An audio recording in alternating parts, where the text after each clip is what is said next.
semuanya, apa kabar yang berada di Central Park? Masih semangat semuanya ya untuk mengikuti rangkaian acara CNBC Indonesia Investment Expo 2023. Berikan tepuk tangan yang meriah untuk acara pada hari ini. Welcome back on CNBC Indonesia Investment Expo 2023 dengan tema Jadi Sultan Sejak Muda bersama saya Andi Shalini. Tentunya acara yang luar biasa hari ini didukung oleh Investasiku, Bank Syariah Indonesia, Antam, AC Ventures dan juga Komunal. Nah, untuk pemirsa CNBC Indonesia, yuk boleh merapat di Central Park karena kita akan ketemu nih sama berbagai narasumber yang hebat-hebat dan tentunya sangat menginspirasi. Pada hari ini akan ada booth instrumen investasi, kejutan seru dan juga music entertainment. Nah, seperti tema kita diskusi hari ini adalah jadi sultan sejak muda, tentunya temanya sangat menarik ya. Dan tentunya ini menjadi impian semua orang. Tapi untuk menjadi sukses, ini butuh perjuangan dan juga kemampuan untuk manajemen keuangan yang tepat. Baiklah, kalau begitu tanpa berlama-lama, langsung saja saya akan mengundang speakers kita pada hari ini. Kita berikan tepuk tangan yang meriah untuk Rudy Salim, entrepreneur. Kemudian Asri Nantanegri as VP Wealth Management BSI. Kami persilakan untuk duduk dan menemani saya di atas stage.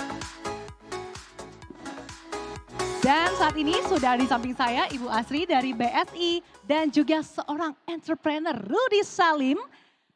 Ini kita tahu ya punya berbagai macam bisnis mulai dari otomotif dan banyak lagi gurita bisnis yang ada. Nah tapi sebelum kita ngobrol-ngobrol, kita saksikan dulu yuk video berikut ini.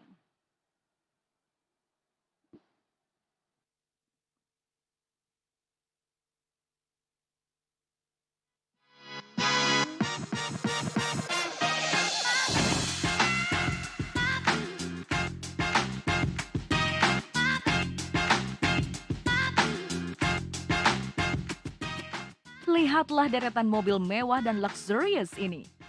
Mobil super mewah langganan para sultan dalam negeri. Inilah sosok pemilik showroomnya, Rudy Salim. Selamat datang di Presisi, Prestis Informasi. Bersama saya, Rudy Salim. Bukan datang dari keluarga crazy rich, Rudy Salim justru punya background dari keluarga dokter.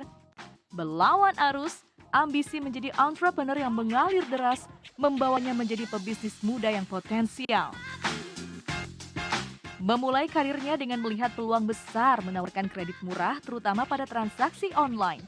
Kini sejumlah lini bisnis menjadi sumber pundi-pundi rupiah Rudy Salim. Mulai dari beberapa perusahaan entertainment, klub olahraga, sampai showroom mobil mewah. Dengan sederet pencapaian karir sedemikian gemilang, bagaimana pandangan Rudy jadi sukses di usia muda tanpa privilege? Bagaimana kisah dan tips sukses membangun bisnis, serta berinvestasi bagi generasi muda? Kita simak obrolan serunya bersama Rudy Salim di CNBC Indonesia Investment Expo 2023.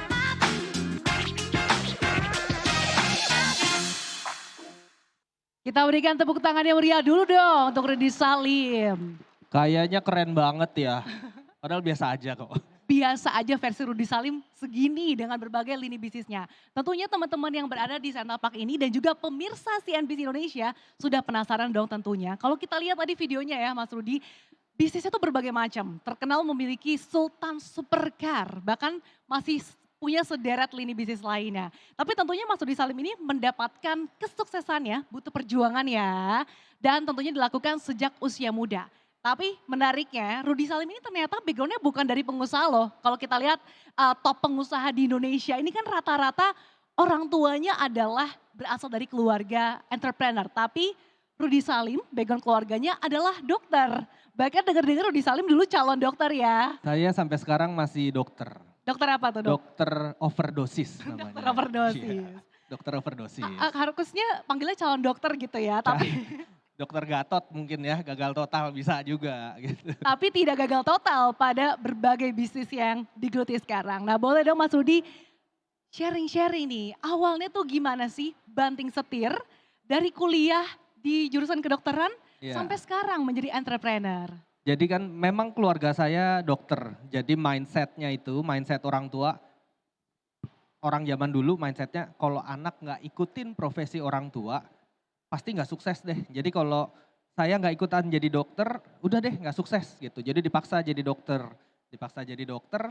disogok, dibeliin mobil. Wih, ya mau dong, namanya juga anak muda, dibeliin mobil, masuk Mobilnya apa kuliah. dulu nih Mas Rudi? Mercy pada saat itu. Jadi keluarga saya memang bukan dari keluarga yang kaya banget ya enggak, tapi mau bilang susah banget ya enggak, cukup lah bisa buat nyogok anaknya beli mobil. Tapi habis 4 semester kayaknya SKS-nya nggak cukup nih. SKS-nya nggak cukup, saya bakalan di drop out kurang lebih 3 hari kemudian. Jadi saya kirim surat pengunduran diri. Iya, jadi saya nggak pernah di drop out sampai sekarang. Jadi tetap aja mantan mahasiswa kedokteran, tidak pernah di drop out. SKS-nya 3 hari, 4 hari kemudian akan di drop out, tapi nggak jadi. Nah dari mobil itu saya jual.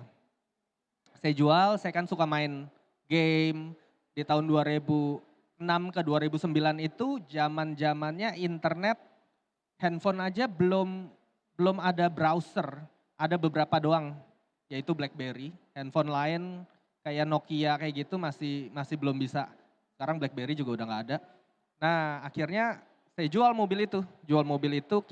Saya buka jual beli BlackBerry di platform namanya Kaskus. Oke, artinya Gitu. modal awal didapatkan dari jual mobil Mercy tadi. Jual mobil. Nah saat itu lakunya sekitar berapa? Biar teman-teman sini ada bayangan modal Duh. awalnya Rudi Salim. 2009. 2009 tuh berapa tahun yang lalu ya? 15-an tahun yang lalu kurang lebih. Ya 2009. Modalnya hampir 200 juta kurang lebih. 200 juta, Iya, oke. pada silakan. saat itu harga BlackBerry sekitar 5 juta rupiah. BlackBerry Bold namanya. Ada BlackBerry Javelin harganya 4 juta. Nggak tahu ada yang tahu apa enggak, tapi ya harga BlackBerry pada saat itu segitu. Saya jual di platform Kaskus. BlackBerry itu 5 juta, saya jual di Kaskus dengan term of payment. Jadi orang itu boleh beli BlackBerry dan mencicil sampai 10 kali pembayaran. Harga BlackBerry 5 juta, saya jual cicil 750.000 10 kali. Orang bilang wah lintah darat. Enggak, kan kalau mau beli silakan, nggak mau beli juga nggak apa-apa. Gitu. Ternyata banyak yang mau beli. Oh ya udah bagus dong. Jadi barang dikirim, pada saat itu kotak dan kartu garansi saya tahan. Kalau BlackBerry nggak ada kotak dan kartu garansinya itu batangan. Zaman dulu ya, 15 tahun yang lalu disebutnya batangan. Mau dijual lagi juga lakunya mungkin cuma 30% dari harga pasaran. Jadi kemungkinan untuk dijual lagi ya ada, tapi kecil. NPL saya, non-performing loan saya pada saat itu sekitar 1,8%. Jadi uangnya dari situ, kalau kita hitung, misalnya kita punya uang 100 juta, kita beliin 20 BlackBerry Bold, seharga 5 juta, maka dapat 20 unit BlackBerry Bold. Saya jual dengan tempo 10 kali pembayaran, saya akan dapat 7,5 juta, saya akan dapat 15 juta, karena cicilannya itu 15 juta selama 10 kali. 15 juta ketika barangnya saya kirim, uangnya saya dapat 15 juta, saya beliin lagi 3 BlackBerry. Saya akan dapat 22,5 juta 10 bulan kemudian, 9 bulan kemudian. Karena ketika barang dikirim, cicilan pertama langsung dibayarkan. Jadi kalau kita hitung di bulan pertama uang 100 juta saya itu, saya terima cicilan langsung 15 juta. 15 jutanya langsung dapat lagi sekitar 2.250. Di bulan kedua saya dapat 17.250, saya beliin lagi 3 BlackBerry Bold, 1 handphone abal-abal, saya kasih ke pembeli lain lagi. Begitu terus, maka kalau punya uang 100 juta akan jadi 150 juta dalam 9 bulan, tapi karena ini compounding, uang 100 juta itu akan jadi 200 juta hanya dalam waktu kurang lebih 14 bulan. Bisa dihitung pakai Excel. Artinya kalau punya 1M akan jadi 2M. 2 jadi 4, 4 jadi 8, 16, 32. Dan seterusnya bisa jadi 1 triliun kurang lebih dalam waktu kurang dari 10 tahun harusnya. Tapi ada namanya daya resap. Memang nggak bisa jualan BlackBerry sebanyak itu pada saat itu. Makanya saya diversifikasi bisnis. Jadi tahun 2012 karena memang hobi, passion di otomotif, saya coba import mobil. Jadi udah cari duit dari 2009 ke 2012, 5 tahun lah Saya impor mobil, saya siapin tempat dan sebagainya, baru berkembang sampai sekarang. Yang pas impor mobil, bisnis awal di industri otomotif, modalnya berapa saat itu? Mobil pada saat itu, mobil sekarang naik karena ada namanya pajak pendapatan negara barang mewah. Dulu 75%, sekarang jadi 150%. Jadi harga mobil pada naik.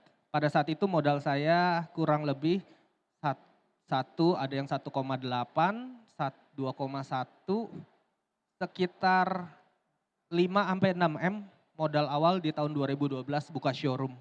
5 sampai 6 M ini didapatkan dari compounding tadi ya. Iya. Nah tapi cukup menarik nih, bisnis otomotifnya di bidang supercar. Sementara kalau misalnya kita lihat secara market, sebetulnya lebih banyak orang-orang mobil daily atau konvensional. Nah ini peluang yang dilihat Mas Rudi seperti apa sih sampai berani gitu untuk mengeluarkan modal 5 sampai 6 miliar? Karena pertama memang passion saya di supercar. Jadinya saya gak main ke segmen yang mass market. Terus kerjanya nggak sesusah mass market, tapi secara profitability value-nya lebih tinggi. Jadi lebih baik saya fokus di supercar dan sampai sekarang ya itu salah satu backbone bisnis dari Prestige Corp. Karena Prestige Corp sendiri seperti yang tadi kita lihat adalah sebuah holding company yang sekarang udah mungkin 38 atau 39 subsidiaries dari IT, F&B, digital, non-digital dan sebagainya. Jadi ya berbagai macam. Oke, saya kan ke Mbak Asri. Mbak Asri kalau kita lihat dengan gurita bisnis yang dimiliki oleh Mas Rudi ini, pandangannya seperti apa sih dengan orang ataupun sejak muda sudah memiliki diversifikasi bisnis? Ya, jadi tadi saya amazed banget ya dengar ceritanya Rudy gitu ya. Such a young age tapi udah mulai berani untuk memulai usaha gitu. Dan as I recall ya 2008 2009 itu financial crisis gitu ya. Jadi jualan BlackBerry, jualan supercars di masa yang sangat sulit dan demand tuh mungkin demand ada gitu ya, tapi orang lagi susah nyari duit gitu ya, tapi tetap aja bisa ini. Jadi kalau saya lihat sih sebenarnya ini juga sih ya, money managementnya juga kali ya Sasha ya, yang saya lihat juga gitu bahwa tadi ada kayak teori 4 gulipat gitu istilahnya gitu ya. Tadi compounding, kalau istilah Indonesianya 4 gulipat gitu ya, tapi kalau istilah kerennya adalah compounding gitu. Jadi kalau ada dana yang masuk, satu juga diinvestasikan dalam bentuk usahanya lagi gitu ya, untuk tadi bisa supaya compounding. Tapi sebenarnya juga kalau kita nggak punya modal yang cukup besar sebenarnya Sasa, kita itu bisa juga masuk ke instrumen-instrumen yang mungkin lebih dengan minimum pembeliannya lebih murah ataupun juga mungkin dari sisi produknya juga. Karena kan gini ya, nggak semua orang ini kayak Rudy. Punya modal nekat gitu ya. Terus udah gitu berani investasinya besar langsung gitu ya. Saya tadi dengerinnya ada mulai dengan jual mobil 200 juta. Terus tadi mulai lagi 5M untuk beli satu mobil gitu ya. Tapi kan kita nggak semua sekaya Rudy ya kayaknya gitu. Walaupun self-made, Rudy ini self-made gitu ya. Nah jadi sebenarnya kalau buat kita optionnya itu banyak. Tapi untuk memulai satu perjalanan finansial itu justru yang penting itu bukan hanya knowledge-nya. Tadi kan bahwa kita harus tahu mengenai masalah uangnya atau instrumennya apa, tapi more importantly itu adalah behavior-nya. Jadi kalau saya bilang 20% is a knowledge, tapi 80% itu behavior gitu. Jadi kita harus punya mindset-nya dulu nih, yang mau dituju untuk kita ngumpulin uang apa. Kalau tadi ngelihat motivasinya Rudy kan ya karena usahanya pengen berkembang, pengennya diversifikasi gitu. Tapi kan tujuan kita masing-masing kan bisa beda-beda ya. Ada yang as simple as saya mau merit dulu deh cari jodoh, ngumpulin duitnya gitu kan. Ada yang mungkin mau beli rumah dulu kali gitu ya, atau mau beli mobil pertama gitu. Atau mungkin ada teman-teman yang syariah pengen rencanain umroh atau haji mungkin Sasa gitu. Jadi pertama kita harus punya mindset dulu tujuannya kita apa. Lalu yang kedua kalau kita udah set goalsnya itu apa, baru kita mulai money managementnya. Nah ini yang Sasa ya menurut saya yang mungkin agak sesuatu yang harus kita cautious gitu. Kenapa? Karena sekarang ini zaman sekarang nih millennials nih, kita tuh 54% itu dari total populasi Indonesia itu adalah milenial. Nah milenial ini punya behavior yang berbeda nih sama Rudy zaman dulu gitu ya. Motivasinya agak beda. Pertama adalah 90% dari milenial Indonesia itu nggak punya dana darurat. Jadi kalau masuk uang langsung habis gitu. Jadi sedikit konsumtif dan impulsif. Dan 30% dari dana itu rata-rata habisnya memang untuk kebutuhan hidup, tapi lebih banyak kebutuhan untuk kebutuhan needs-nya. Jadi bukan needs-nya tapi wants-nya gitu. Nah ini nih yang harus kita sangat hati-hati, makanya tadi saya bilang bahwa money management itu is about 80% itu it's about behavior, bagaimana kita berperilaku. Dan yang sekarang nih yang tren agak berbahaya nih Sasa untuk teman-teman millennials adalah rata-rata itu berani ngutang. Nah kalau ngutangnya itu produktif, it's okay. Kayak misalkan beli rumah, beli mobil gitu ya, ngumpulin uang untuk nikah gitu, it's okay. Tapi kalau sifatnya kayak pinjam hutang untuk berinvestasi, investasinya terus pinjol pula lah gitu, atau ya investasinya judi online gitu, atau misalkan kita investasi ke kripto yang belum diketahui juga, misalkan dari sisi knowledge-nya ya, misalkan untuk teman-teman. Nah hal-hal yang itu yang mungkin harus jadi concern gitu ya sebelum memulai perjalanan investasi. Jadi tadi kalau punya goals itu untuk ngebuat kita disiplin bahwa oh kita punya tujuannya. Karena kalau kita mau nyisihin 10% atau 20% untuk investasi kalau nggak punya goalnya kan kadang suka meleset ya. Apalagi tadi banyak goda-godaan nih kayak sekarang lagi mau ada iPhone 15 gitu kan. Bawaannya pengennya udah mau belanja aja gitu. Nah hal yang seperti itu mungkin jadi sesuatu yang harus di-cautiouskan oleh teman-teman. Nah jadi it comes down to apakah money yang kontrol kita atau kita yang mau take control over money. Mungkin itu sih Sasa. Oke, harus bisa membedakan ya antara kebutuhan dan juga keinginan. Saya mau balik lagi nih ke Mas Rudi. Mas Rudi artinya saat awal bisnis di Kaskus itu usia berapa sih dan kemudian berani untuk bisnis di bidang otomotif itu usia berapa? Dan saat itu mindset ataupun behaviornya seperti apa? Sehingga ini kan tentu tadi diperlukan money management yang bagus. Kalau Mas Rudi sendiri pengalamannya saat itu seperti apa? Iya, saya mulai kalau nggak salah 19 tahun pada saat itu. Tahun. Kan mau jadi dokter nggak jadi waktunya kuliah itu. 19 tahun mulai usaha sampai ya 21 ke 22, 23 lah. Itu baru buka showroom kurang lebih seperti itu. Kalau ngomong mindset seperti apa, sebenarnya saya sering mengumpamakan yang saya sebut candy test. Candy test itu misalnya nih, kita punya binatang peliharaan, anjing misalnya. Kita mau ajarin anjing kita, binatang peliharaan kita, anjing atau kucing, itu untuk duduk, muter, jalan, ambil barang, bisa dia. Bisa duduk, bisa muter, bisa ambil barang dan sebagainya. Nah sekarang kita tanya ke binatang peliharaan kita, kucing. Cing, nih ini ada makanan nih, snack. Mau ambil satu sekarang, apa mau ambil 2 snack ini 1 jam kemudian? Satu tangan kanan dan tangan kiri. Mau ambil sekarang makan 1 atau 2 1 jam kemudian? Kucing kita itu nggak ngerti, pasti ambil 1 langsung.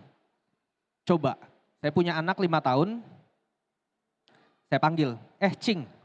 Enggak, saya panggil anak saya. Kamu mau permen 1 sekarang, atau kalau kamu tunggu 1 jam kemudian, Papa kasih permennya 2. Mungkin anak 5-6 tahun sudah bisa berpikir bahwa, ya udah tunggu 1 jam aja main iPad dulu, 1 jam kemudian dapat 2. Artinya apa? Manusia adalah satu-satunya makhluk ciptaan Tuhan yang mempunyai pengetahuan konsep tentang waktu. Tidak ada satupun ciptaan di dunia ini yang mengerti konsep tentang waktu selain manusia. Itulah kekuatan terbaik kita. Kalau hidup kita ini kita kotak-kotakin, 1 tahun itu 1 kotak. Bayangkan sampai kita meninggal, anggap 90 tahun, kalau umurnya panjang banget, ada 90 kotak. Saya udah umur 30-an, udah 33 kotak saya keisi. Masih sisa 60, 50 sekian kotak. Kalau kita gambar di kertas, itu sangat menyeramkan. Ternyata kotaknya sisa dikit. Artinya memang kita sebagai manusia yang mengerti mengenai konsep waktu, kita harus bisa mengetahui kapan kita harus memulai hubungan misalnya dalam berumah tangga, kapan kita harus pacaran, kapan kita harus keluar dari hubungan yang tidak sehat, termasuk kapan kita harus melakukan investasi dan kapan kita harus keluar dari investasi yang tidak sehat. Jadi menurut saya ini adalah konsep yang dari dulu saya perhatikan, karena begitu kita mengulur waktu, ternyata satu kotak lagi dalam hidup kita sudah menjadi hitam dan kotak berikutnya sisanya makin dikit. Nah ini adalah hikmat dari Tuhan yang kita doang yang sebagai manusia yang bisa mengeksploitasi kemampuan ini dan harus kita gunakan sebaik-baiknya. Menurut saya sih seperti itu. Memanfaatkan peluang sebaik-baiknya. Nah tapi menarik juga nih, tadi Mbak Asih sempat mention, kalau milenial ternyata 90%-nya itu gak punya dana darurat. Kalau Mas Rudi saat itu udah punya dana darurat belum sebelum mulai bisnis? Atau jangan-jangan belum nih waktu itu? Jadi mindsetnya kan memang berbeda-beda. Ada yang melakukan investasi secara agresif sekali, ada yang sangat konservatif dan melakukan investasi untuk melakukan pengamanan kekayaan.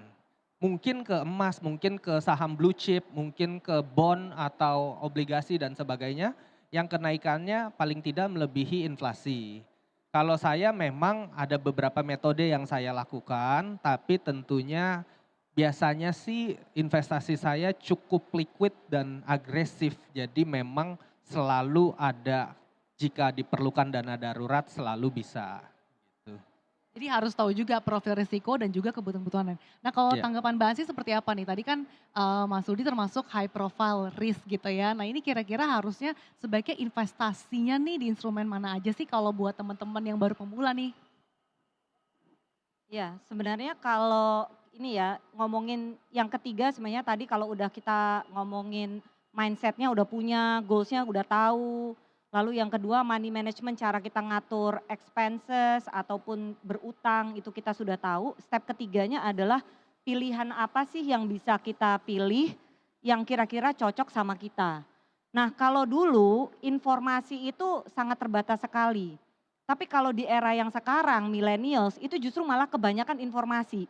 Jadi kalau tadinya lack of information, kalau sekarang overwhelmed dengan information gitu. Nah tapi kalau ngomongin instrumen, karena overwhelming information ini, akses instrumennya pun sekarang banyak banget gitu ya. Mau tadi kita investasi ke sektor real kayak misalkan Rudi gitu ya, mau invest langsung ke usaha-usaha bisa gitu ya. Bahkan hal yang sepele, kalau tadi kan kayaknya usahanya keren-keren nih, restoran, terus udah gitu mobil gitu. Kita bisa mulai juga dengan ya mungkin kita punya toko kopi gitu ya, itu sektor real. Tapi sebenarnya juga sektor real ini tentunya harus didukung dengan kondisi ekonomi tadi. Kalau nggak ada buying power atau nggak ada demand, ya itu agak susah, lebih tough. Nah makanya salah satu alternatifnya juga tentunya adalah liquid asset. Seperti misalkan tadi mungkin kalau yang paling konservatif ya tabungan sama deposito. Tapi kan tadi purpose-nya agak berbeda nih. Rudi udah sangat investment savvy. Dia nyari instrumen udah bukan yang nggak bisa beat inflation. Nyarinya adalah yang bisa beat inflationnya. Berarti optionnya apa? Obligasi, reksadana, ataupun mungkin emas juga bisa dikonsider sebagai alternatif. Jadi choices itu it's up to kita karena sebenarnya produk itu banyak. Bahkan ini baru ngomongin dari yang aspek instrumen yang ada di perbankan dan di pasar modal. Kalau kita ngomongin di market lagi nih, kita banyak juga nih kan peer-to-peer lending, crowdfunding, digital asset seperti cryptocurrency. Sebenarnya kan juga bahkan yang kemarin sempat terkenal apa? NFT gitu ya, orang foto tiap hari aja ada duitnya gitu kan. Jadi instrumen ini akan lebih banyak, cuman mungkin karena banyaknya informasi dan banyaknya produk yang available, kita dari sisi investor harus cerdas juga memilih kira-kira yang cocok apa. Dan yang harus di bear in mind adalah selain tadi produk kecocokan seperti apa, harus diselaraskan dengan goalnya gitu. Kalau misalkan masih muda, tadi ngomongin tentang time ya, waktu. Kalau semakin muda ya semakin panjang kebutuhan kita untuk memfulfill goalnya kita. Otomatis produk yang kita mau ambil, resiko yang kita ambil bisa lebih bervariasi. Tapi semakin mendekati usia pensiun gitu ya, atau mendekati goalnya kita udah nggak bisa main-main sama uangnya kita, gitu kan. Jadi mau nggak mau kita harus semakin muda, semakin cepat kita berinvestasi, semakin baik kita dan semakin cepat kita belajar. Cuman harus cerdas memilih juga, karena instrumennya itu banyak banget dan itu harus disesuaikan juga dengan risk profile. Kalau tadi Rudy bilang dia agresif karena dia udah tahu. Tapi mungkin beberapa teman-teman harus memulai dulu perjalanannya dengan lebih selektif. Jadi mungkin itu sih tips dari saya. Supaya bisa jadi sultan sejak muda ya Oh Mbak iya, Asri. kita sih maunya sultan ya, tapi Sultan kayak Mas Rudi. sultan gitu. Tapi kalau harus cerdas kalau gitu. Iya, kalau saya Sultan PA sih, agak-agak somplak gitu. Mas Rudi, tapi sebelum jadi sultan, tentunya banyak dong jatuh Gak bangun dalam pernah jadi berbisnis. sultan, kenapa sih? Sebelum jadi sultan, gak Sebelum pernah jadi jadi sultan. Udah dari jangan-jangan dari dulu jadi sultan ya. Agak. Nah sebelum dari dulu udah tajir melintir nih bisa dikatakan, tentunya melewati asam garam dalam perjalanan membangun gurita bisnisnya. Boleh dong di-sharing mungkin saat itu atau mungkin kerugian-kerugian dan saya dengar-dengar juga pernah sempat kena tipu ya. Nah ini mungkin bisa di-sharing ke teman-teman di sini supaya juga bisa belajar dari Sultan Rudy. Sebenarnya di dalam dunia bisnis, entrepreneurship itu tidak ada yang pasti. Kita udah mau bikin visibility study sebaik apapun, ada assumption sebaik apapun, investment capitalnya kita udah hitung, semuanya kita cash flow projection kita hitung. Tapi kan itu tidak bisa merefleksikan dunia nyata. Belum tentu itu bisa berjalan seperti itu. Memang harus ada mitigasi resiko. Jadi itu yang paling penting. Karena ketika kita melakukan bisnis, kalau pasti untung itu namanya jambret. Jadi udah pakai pisau aja orangnya sini kasih duit. Nah itu pasti dapat duit. Kalau bisnis itu sebenarnya nggak tentu untung. Jadi sudah harus ada namanya mitigasi dari resiko. Dan sebagai pengusaha itu kita selalu berjalan di tangga yang licin. Kita baru naik ke tangga pertama, kepleset lagi, balik ke awal. Naik ke tangga kedua, kepleset lagi. Jadi memang itu adalah hal yang dihadapi sehari-hari. Kalau kena tipu itu udah hal biasa. Namanya pengusaha ya kena tipu. Ya kalau pengusahanya jago bisa lah nipu orang. Tapi lebih banyak kan mungkin kena tipu ya. Bukan kena tipu juga mungkin. Dibohongin atau mungkin diberikan suatu data yang invalid sehingga apa yang kita persepsikan menjadi salah. Jadi memang paling penting itu bagaimana kita, menurut saya, balik lagi saya kan bukan dosen ya. Kuliah aja nggak lulus masa dosen. Menurut saya paling penting itu paradigma. Bagaimana kita melihat suatu bisnis. Untuk supaya bisa melihat secara makro. Nih saya kasih perumpamaan. Misalnya kita lagi di sebuah bus. Lagi di bus nih jalan gitu kan. Tiba-tiba ada ibu dan anak datang. Terus anaknya nangis-nangis duduk di samping bus. Nangis-nangis teriak-teriak. Di semua penumpang bus itu mungkin akan melihat. Wah nih ibu gak bisa ngajar anaknya ya. Masa anak nangis-nangis didiemin aja. Gak diajarin suruh jangan gerewekan begitu. Udah ternyata stop di pemberhentian pertama, ibu itu turun dan anaknya turun, dia ngadep ke belakang dan bilang, maaf ya baru dapat info ayahnya meninggal, maka anak ini gerewekan terus, nangis-nangis terus. Langsung paradigma kita, pola pandang kita yang tadinya ngatain ibu ini gak bisa rawat anak, jaga anak, langsung berubah. Wah kejam sekali kita berpikir seperti itu. Ini adalah paradigma, di bisnis juga seperti itu. Bagaimana supaya kita nggak melihat hanya dengan kacamata kuda, hanya dengan melihat apa yang kita mau lihat. Karena begitu kita melihat apa yang kita mau lihat, segala bukti yang kita temukan itu hanya untuk mendorong apa yang kita mau lihat. Jadi memang harus dilebarin lagi paradigmanya. Bagaimana kita melihat secara makro, bisnisnya bisa jalan nggak? Karena ditawarin temen, jadi udah pola pikirnya udah berubah. Oh kayaknya bisa nih, dia kan orangnya terpercaya, dia kan orangnya pinter.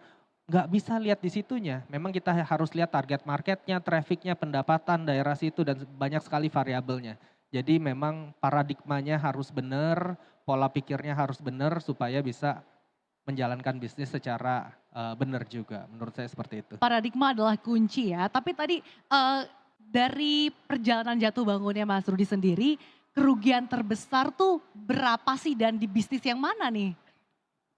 Nggak tahu ya si Boleh Raffi. dong di-spill ke teman-teman. Kayaknya Raffi sering bilang juga deh.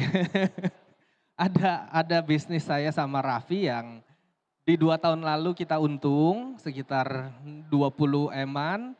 Di tahun lalu kita per Januari kemarin kita rugi di hampir 70. 70 Iya, miliar. hampir kurang lebih. Kayaknya Raffi sering ngomong di vlognya, tapi saya nggak sebut bisnis yang mana karena kayaknya mau di live-in juga.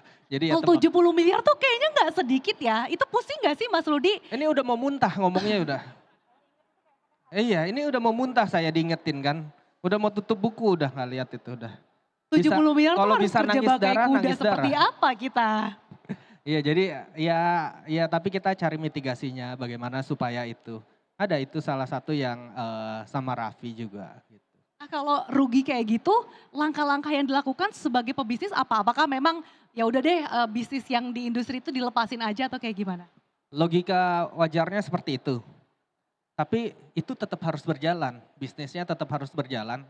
Enggak ya, ini saya ngomong bisnis yang ini ya, tetap harus berjalan Bisnis kan. ini kalau nggak salah sepak bola loh ya.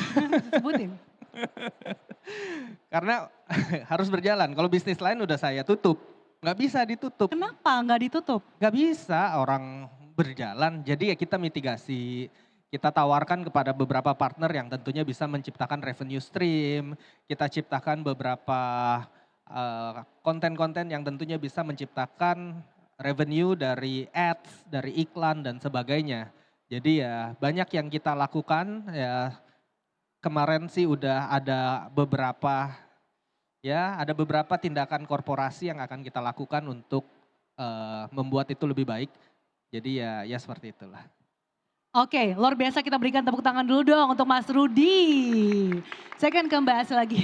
Mbak Asri, tadi kan Mas Rudi sudah menekankan pentingnya benerin dulu nih paradigmanya. Selain itu juga perlunya mitigasi resiko. Kalau tanggapan dari Mbak Asri sendiri seperti apa di BSI? Iya, saya sih bukan praktisi pengusaha gitu ya, tapi dengar Rudi itu sebenarnya sama juga dengan kalau kita berinvestasi.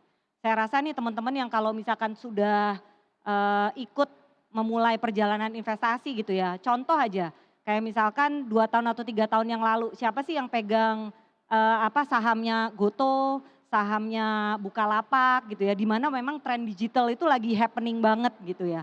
Tapi kan ada seasonnya juga gitu. Jadi sebenarnya intinya adalah taking risk di bisnis dan taking risk di investasi itu secara prinsipnya mungkin kurang lebih sama juga. Tapi benar tadi caranya Rudi adalah kalau misalkan posisi kita sudah nyangkut ibaratnya, tahan aja. Kalau misalkan memang horizonnya itu masih panjang. Tetap persisten aja gitu karena nanti akan mungkin ada momentum-momentum akan mengembalikan juga karena eranya mungkin sekarang lagi nggak bagus tapi mungkin akan ada era yang bagus juga. Tapi intinya adalah taking risk is one of the first step untuk kita juga bisa memulai perjalanan investasi. Yang kedua adalah diversifikasi gitu. Tadi belajar juga dari Rudi, ternyata kita harus sama nih kalau dia diversifikasi bisnis lainnya ada restoran, ada entertainment, ada mobil gitu. Sama juga kita berinvestasi. Ada yang instrumennya buat emergency cash, ada yang buat instrumennya tadi untuk ngejar jangka panjang gitu ya, harus agak sedikit agresif mungkin gitu. Tapi kita harus siap juga bahwa itu untuk horizon yang lebih panjang gitu.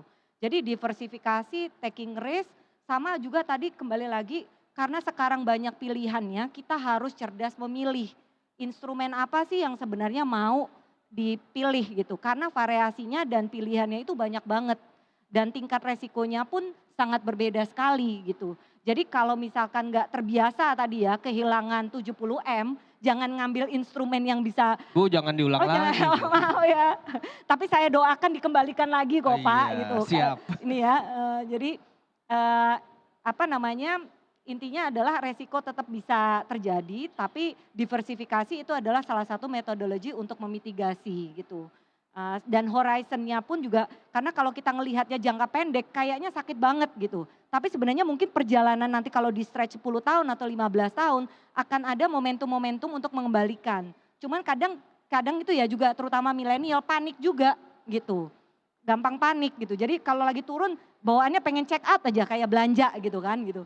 Padahal sebenarnya mungkin kalau kita memang nggak ada kebutuhan likuiditas, tahan aja gitu, nggak, it's okay gitu. Itu part of diversification dan yang penting kita terus persisten kita liatin apakah perusahaan ini atau instrumen ini tetap masih bisa kita teruskan atau enggak. Atau memang teman-teman merasa bahwa enggak nih kayaknya it's a cut loss aja deh. Kayaknya nggak mungkin nih kalau saya terusin, saya mau ganti dengan instrumen lain yang bisa ngejar lebih cepat, it's okay juga gitu. Nah cuman gini ya teman-teman, informasi kan banyak.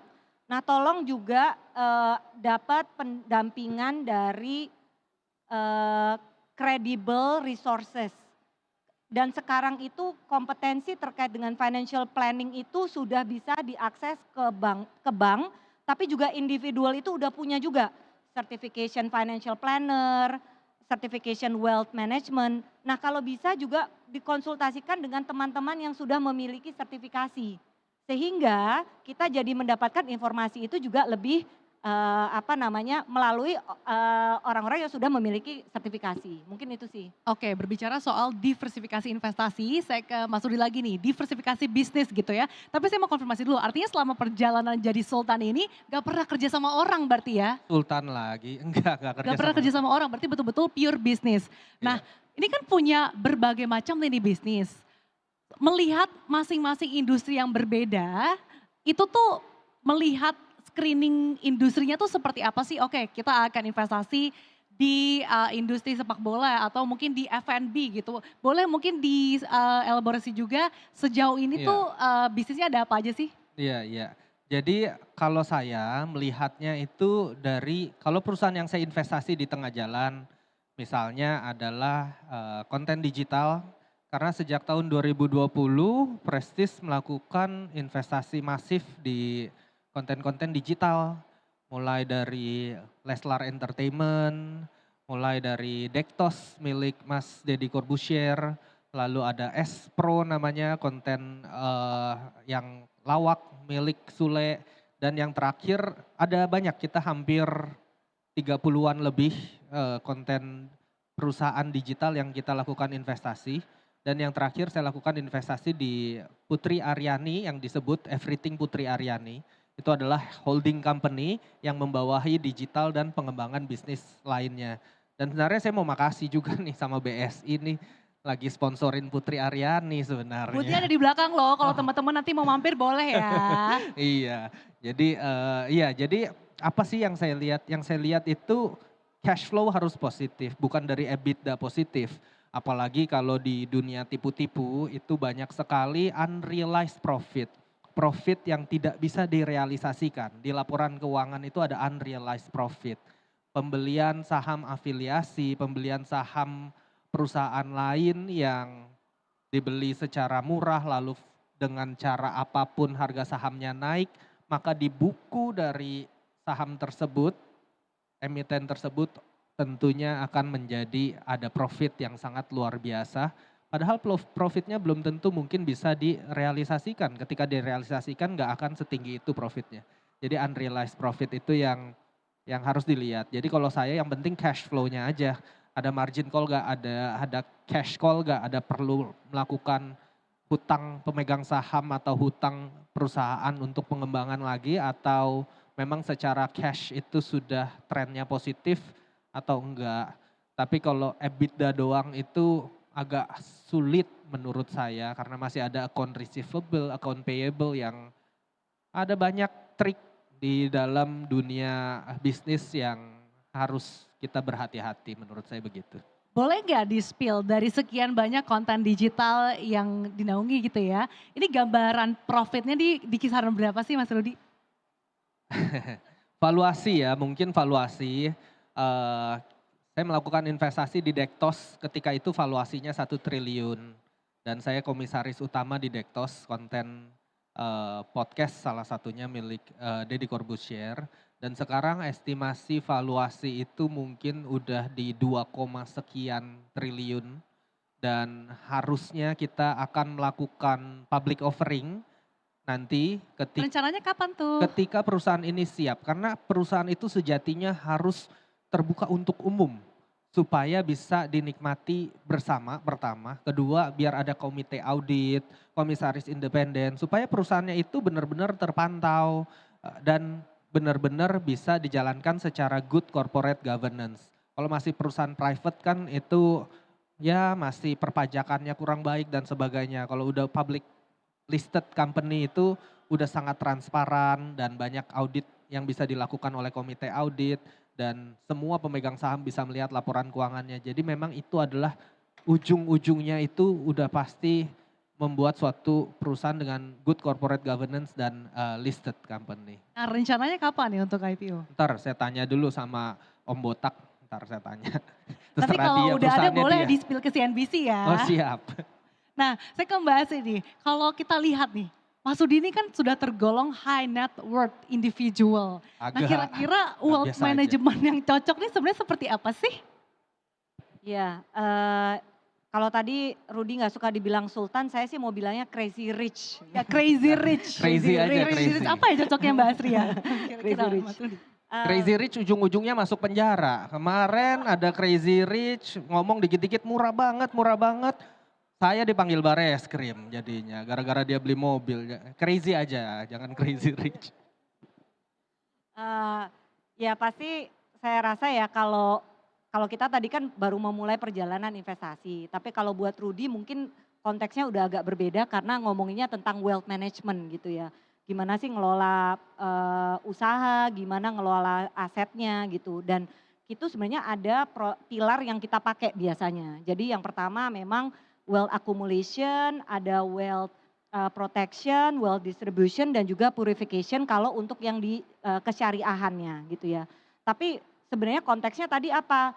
Ya kalau accumulation saya rasa udah ini ya wealth-nya Rudy udah cukup accumulated jadi lebih ke bagaimana caranya ini nanti misalkan nih contoh distribution of asset untuk transfer waris nanti kira-kira seperti apa. Walaupun mungkin it seems like a long way to go ya Rudy ya gitu ya. Tapi ini nanti sesuatu yang mungkin akan mulai direncanakan. Jadi perencanaan waris ataupun juga misalkan juga protection. Mungkin kalau protection sekarang lebih relevan gitu ya. Di mana memang sudah ada berkeluarga mungkin gitu ya. Jadi kira-kira buat anak atau buat istri ini ada protection yang perlu di cover atau tidak. Jadi selain tadi mengembangkan aset-asetnya melalui usaha ataupun instrumen-instrumen, sebenarnya bisa juga melakukan wealth protection ke keluarga. Karena memang investasi itu tidak ada yang bisa mereplace insurance gitu. Karena kita hanya bayar premi tapi ya nanti benefitnya ada asuransinya. Nah bahkan untuk yang syariah nih sebenarnya kita nggak cuman memproteksi keluarga.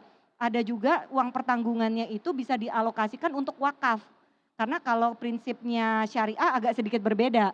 Kalau di konvensional itu orientasinya lebih ke well-being di dunia. Kalau di syariah kita juga memikirkan tentang nanti di akhirat gitu. Jadi ada aspek wakafnya juga. Ada aspek zakatnya juga gitu. Jadi sebenarnya pilar-pilar ini yang kita pakai, namun memang untuk kesyariahan itu kita agak sedikit enhance karena ada aspek-aspek tambahan seperti wealth purification, zakat dan juga wakaf tadi. Artinya aspek-aspek apa saja sih yang membedakan dengan konvensional Mbak Asri? Tadi mungkin yang paling dominan sebenarnya adalah misalkan wealth accumulation.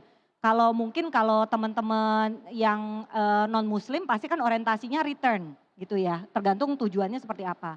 Nah, tapi kalau dari sisi syariah atau muslim mungkin berpikirnya adalah gimana sih kalau kita nanti mau merencanakan haji atau merencanakan umroh. Karena sebenarnya haji itu kan harus ngumpulin uangnya walaupun keberangkatannya itu 6 tahun untuk ONH plus. Tapi untuk retail itu bisa 36 tahun atau 25 tahun. Nah jadi dan biayanya pun itu naiknya lebih ngalahin core inflationnya kita.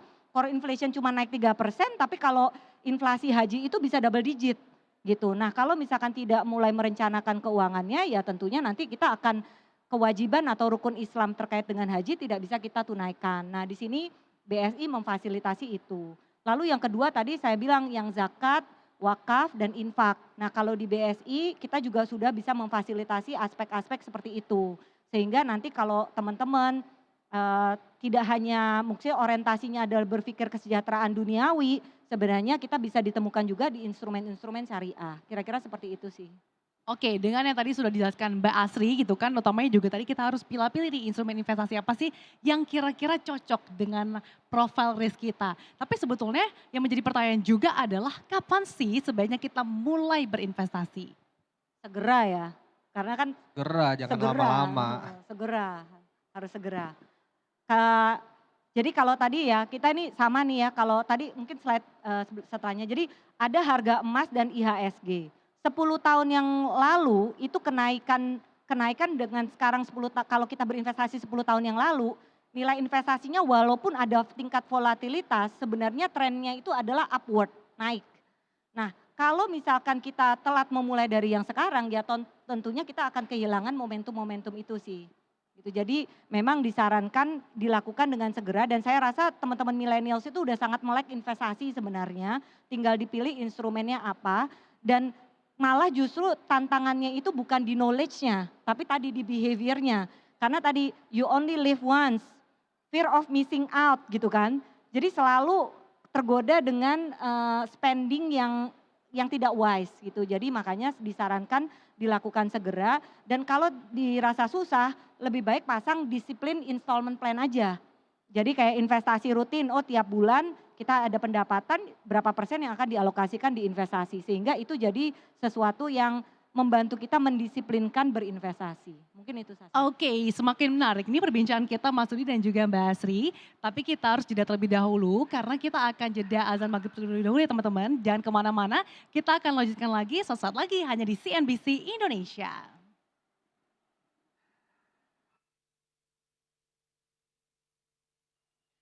Anda kembali menyaksikan CNBC Indonesia Investment Expo 2023 dan kita akan lanjutkan kembali ngobrol-ngobrol bersama dengan Mbak Asri dari BSI dan juga Rudi Salim.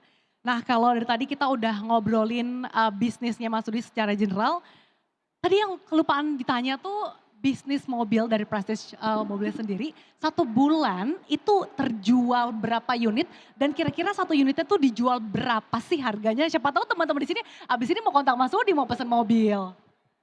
Ya beberapa unit. Kalau harga mobil beda-beda. Kalau Tesla itu mungkin di 1,5 sampai 2 miliar. 1,5 sampai 2 miliar. Ya. Sebulannya berapa unit yang terjual nih? Adalah, nggak enak dong. Di-spill Ada. dong biar teman-teman kebayang nih, siapa tahu abis ini pengen ikutin jejak Mas Rudi jual. Jangan, saya ntar banyak saingan. Jangan, kerjain yang lain aja, banyak urusan lain. Jangan jualan mobil. Ya lumayan lah, ada beberapa unit. Supercar juga kita, kalau supercar itu rata-rata antara 8 sampai 18 miliar per unit. Oke, langsung pada neguk ini ya semuanya ya.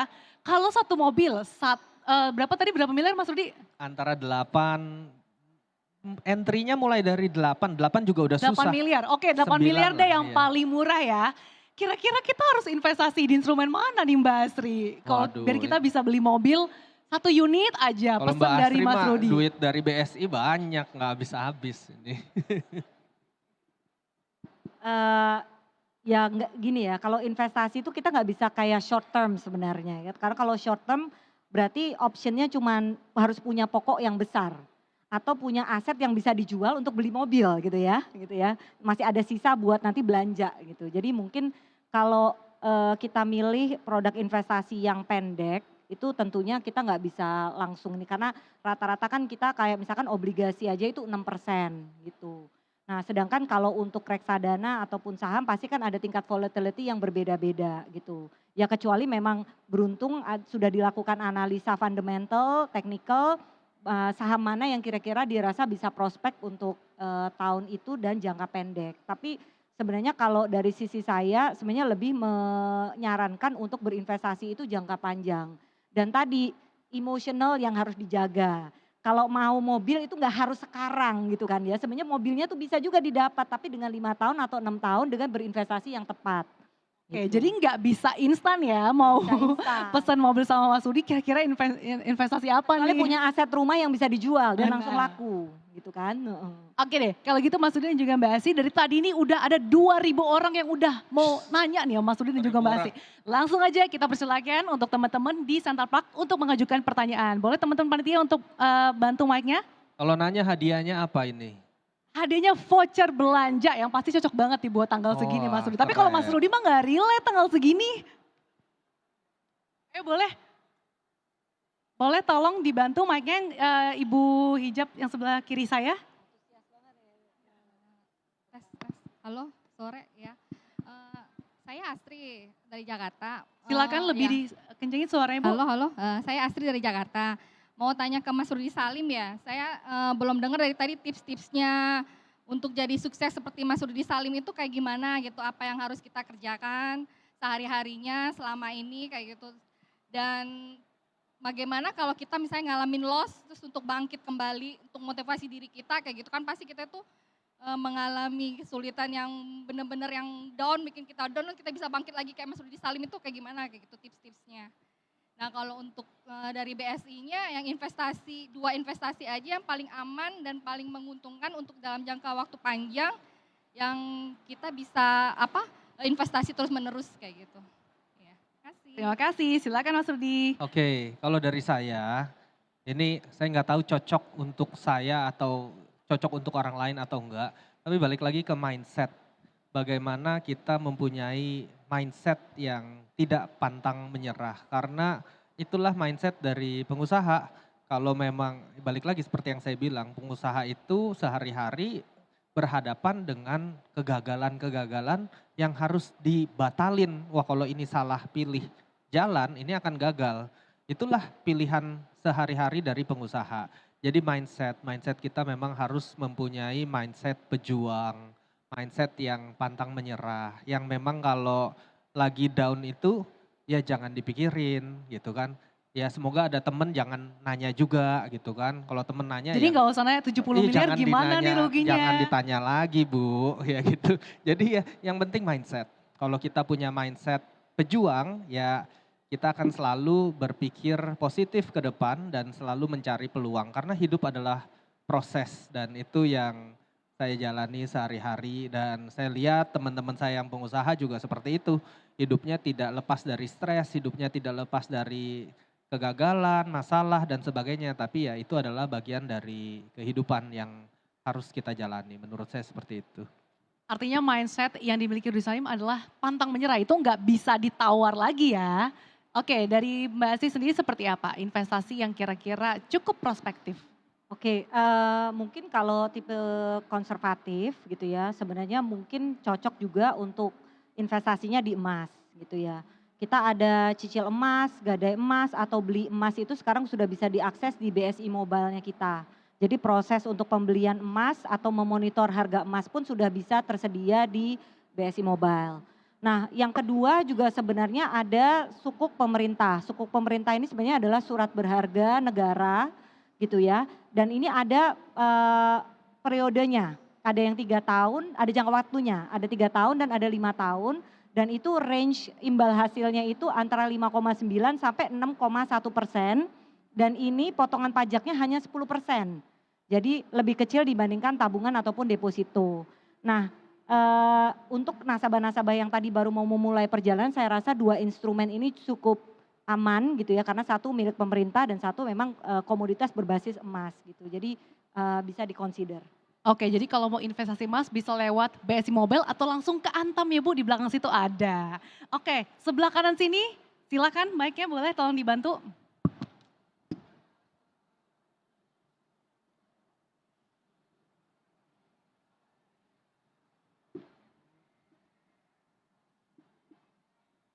Silakan sebutkan nama, pertanyaan secara singkat dan ditujukannya ke siapa, silakan. Oke, terima kasih untuk kesempatan yang diberikan. Makasih juga untuk ilmunya hari ini, luar biasa banget. Yang mau jadi pertanyaan pada hari ini, dalam berbisnis dan berinvestasi tentu ada untung dan ruginya.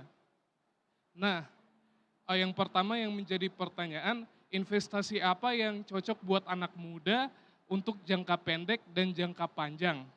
Dan yang kedua, apakah asuransi itu termasuk dalam investasi? Itu aja, terima kasih. Oke, ini untuk Mbak Asri berarti ya. Iya, buat Mbak Asri. Silakan Mbak Asri.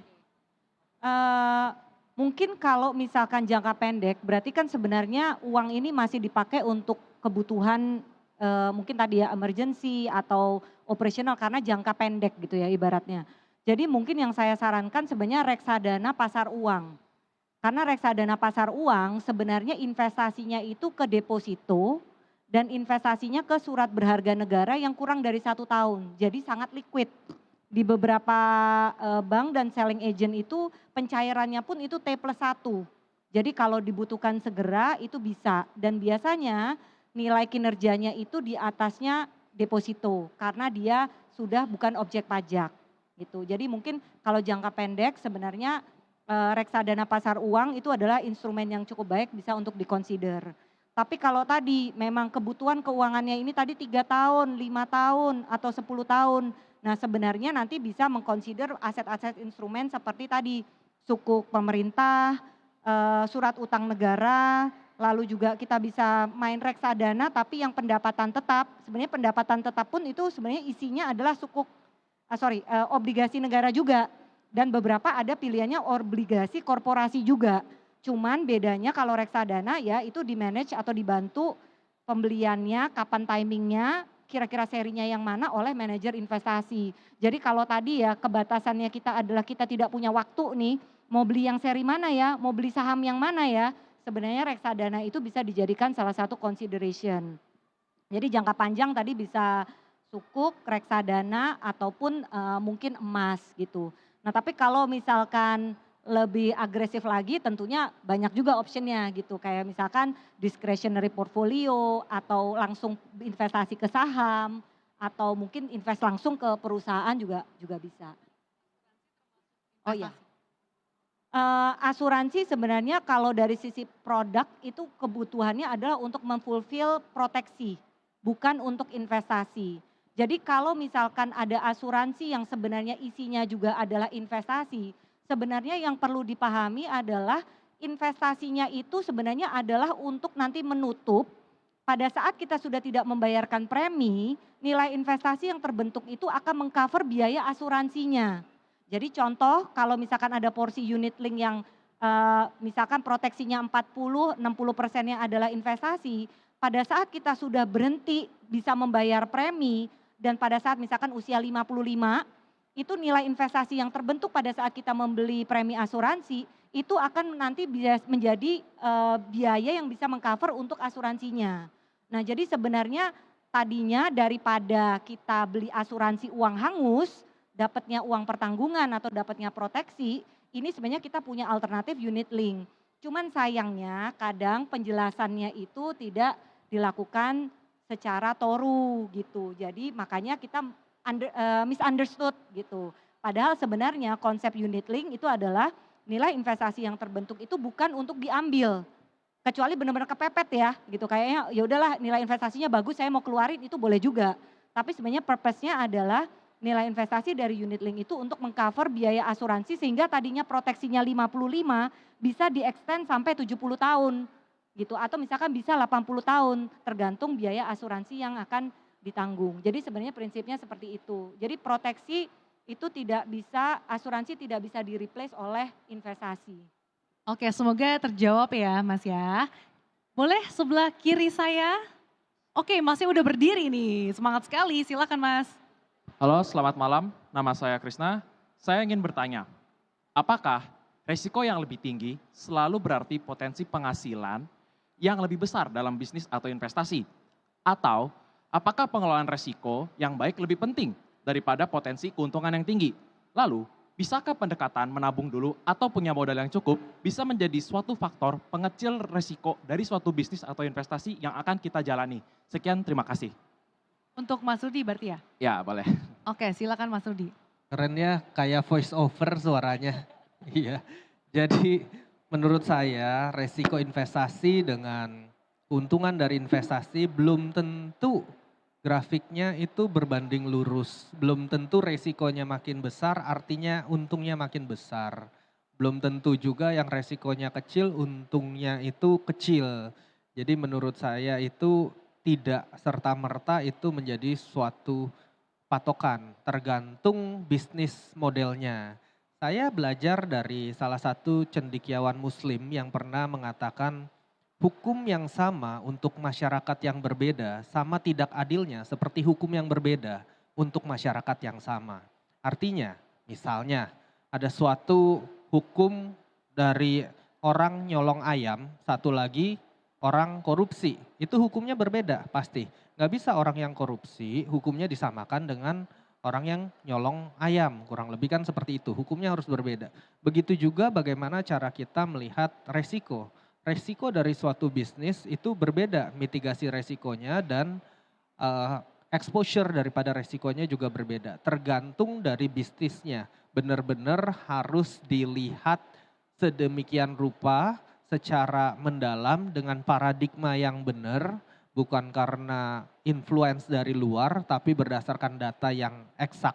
Karena banyak sekali juga instrumen investasi di pasar modal misalnya, yang menjanjikan prospektus sangat luar biasa, seolah-olah hampir resikonya minim dan didukung oleh pemegang saham luar biasa, ternyata menjadi suatu investasi yang kurang baik. Itu bisa terjadi seperti itu. Jadi apa yang menilai investasi itu resikonya tinggi atau rendah, bagus atau tidak, itu balik lagi bagaimana kita melihat laporan keuangannya, bagaimana kita melihat cash flow-nya apakah positif atau tidak. Jadi variabel-variabelnya itu banyak sekali yang harus dilihat dan tidak serta-merta risiko tinggi, untung tinggi, atau risiko rendah, untung rendah. Seperti itu menurut saya. Terima kasih.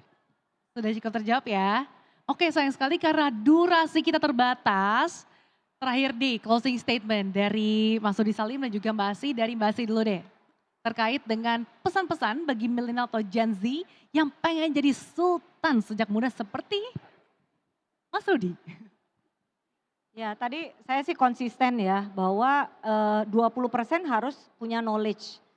Pilihannya banyak tapi kita tadi harus cerdas memilih tadi. Karena tidak berbanding lurus ternyata gitu antara resiko dan return tuh akan selalu konsisten gitu.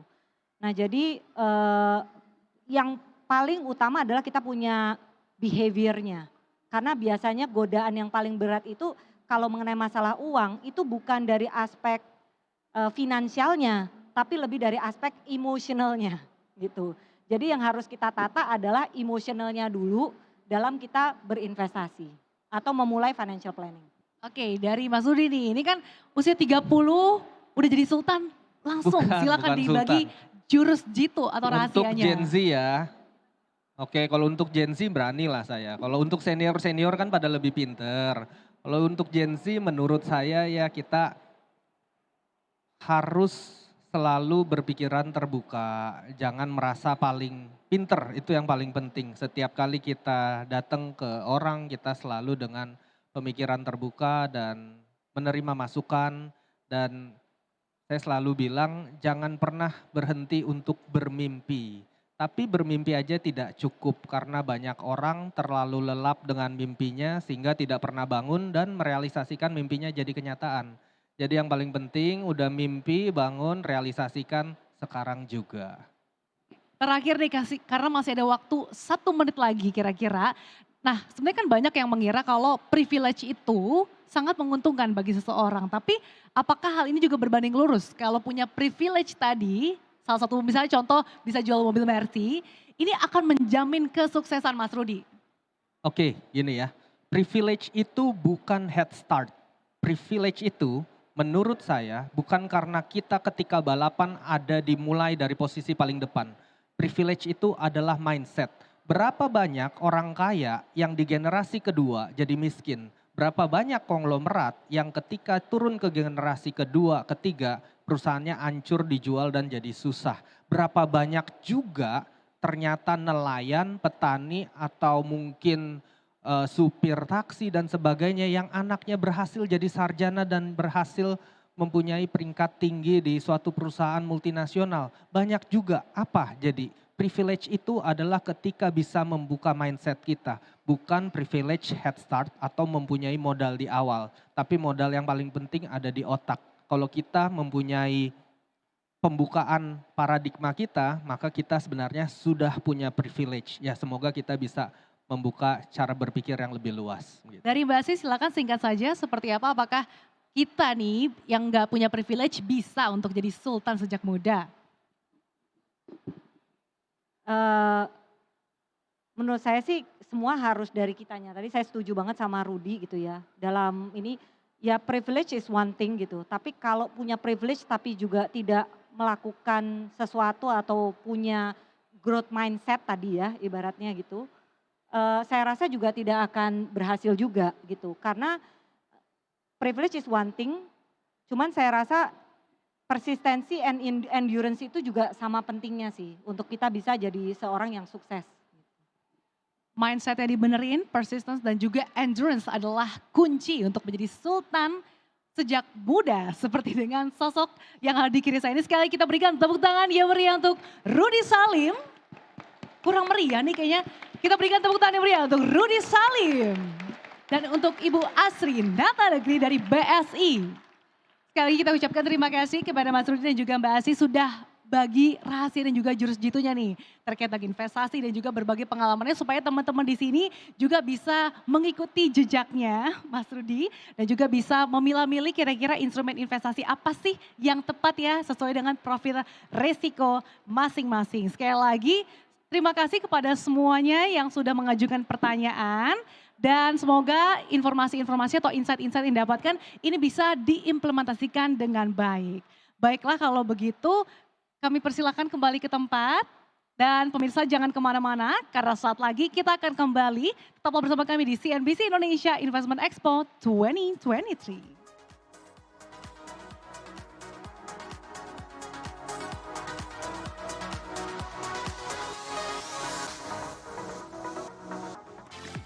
Woo!